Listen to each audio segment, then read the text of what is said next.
শব্দ বলে দেয় জীবনের ঠিকানা, পুরনো গমন, নতুনের আগমন, এক নতুন বার্তা।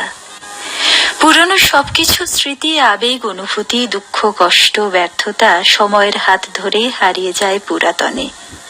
আর কচি পাতার সবুজ রঙে মিলেমিশে ঘটে নতুনের আগমন, নবদিগন্তের পথ, নতুন সৃষ্টি, সুখের উল্লাস।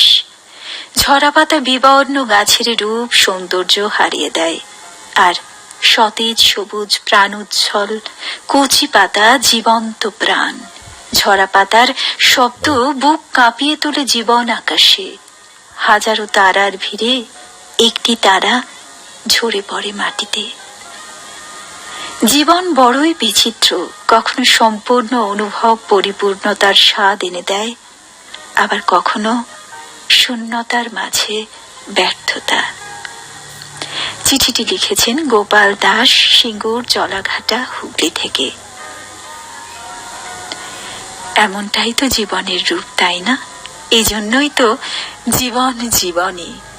এবং ঝরা পাতার সেই শব্দ জীবনের প্রতিটি মুহূর্তে নতুন নতুন ভাবে উপলব্ধ হয়।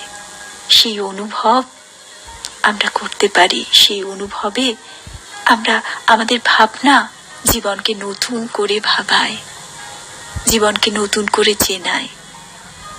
বারবার বলে উঠি, এরই নাম কি তবে জীবন? ভিতর থেকে কি প্রশ্নের উত্তর আসে তা চিঠিতেই পরিষ্কার।